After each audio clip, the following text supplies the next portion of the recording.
Welcome to Truth's Table and Friends 7 Last Words of Jesus. I'm Nicole Martin, and I'm a friend of the table, but most importantly, I'm a friend of Jesus. When Jesus speaks, we listen. Hear now the words of John 19, verse 28. Later, knowing that everything had now been finished, and so that Scripture would be fulfilled, Jesus said, I am thirsty.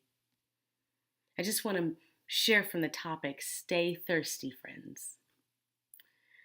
He had been hanging on the cross for several hours, and now Jesus declared his thirst. But he was more than just thirsty. Jesus was dehydrated. Dehydration is what happens when your body loses more water than it takes in. From the tears shed in the garden, to the blood and water lost in the beatings, to the sweat that dripped from his brow, Jesus' body had given out more than he could possibly take in. He was fully God and fully man, and in this moment, Jesus spoke of his thirst. On the one hand, this statement comes as perhaps the most human statement of them all. I'm thirsty. The reality of his dehydrated body was so real that no one could deny this fact. His physical thirst was so obvious that the soldiers tried to give him what they drank, because they figured when you're thirsty, anything will do. Yet on the other hand, this statement is also extraordinarily divine, hinting at a thirst that goes deeper than the flesh and reaches into the soul. Yes, Jesus' thirst was critical in so many ways. And in this invitation of a Good Friday, Jesus invites us to come closer, to hear and smell and taste and understand this thirst.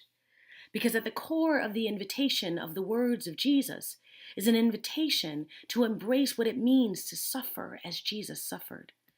And in this invitation, in these words, Jesus invites us to learn what it means to live thirsty. To live thirsty is to live with a level of desperation and desire that only God can quench. To live thirsty is to live with an urgency for God's kingdom to come and God's will to be done.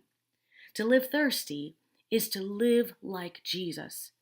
Because this statement on the cross teaches us that you cannot be a disciple and not have thirst. But I wonder sometimes if maybe we've forgotten our thirst. Surrounded by creature comforts and lulled by our own religiosity, I wonder sometimes if we've lost our thirst. Like the soldiers who sat in the heat of the day drinking sour wine which made them only more thirsty, I wonder if we've taught ourselves to drink from fountains that do not satisfy. I wonder if we've sold ourselves into the rhetoric that urges us to obey our thirst, all the while lulling us into this sugary, syrupy, sweet coma of sin. We've lost our thirst perhaps when we don't care about the number of young adults who leave the faith. We've lost our thirst when the pain of the world doesn't seem to bother us. We've lost our thirst when our own sins and the sins of those around us don't grieve us. We've lost our thirst when the injustices of our nation don't make us sorrowful. And when believers lose their thirst, they cease to be salt and light in the world. When the church loses her thirst, she cannot bear witness of God's truth in the world. When nations lose their thirst, they fail to show compassion, the compassion of Christ for those most vulnerable. And when you and I lose our thirst for God, we risk losing our very souls. So how can we cling to the cross and learn to live thirsty? How can we become more like Christ by thirsting in significant ways? Well, I want to suggest that you can live thirsty when you stay in touch with the dry places. For some, the dry places are right where you live. You may be experiencing dry spells in your marriage, dry spells with your friends, dry spells in your relationship with God. For some, the dry places are in your neighborhood. There are dry spells of youth needing mentors, dry spells of victims needing safety, dry spells of poverty and loss. And still for some, the dry places are in the world around you. Dry spells in urban cities, or dry spells in foreign countries, or even dry spells in the church. But rather than running from the dry spells, Jesus ran to them. He ran to them when he descended from heaven to be born on earth.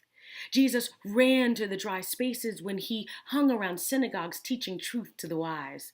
Jesus did not flee the dry places. He ran to them when he spoke to the women, when he healed the broken, and when he raised the dead.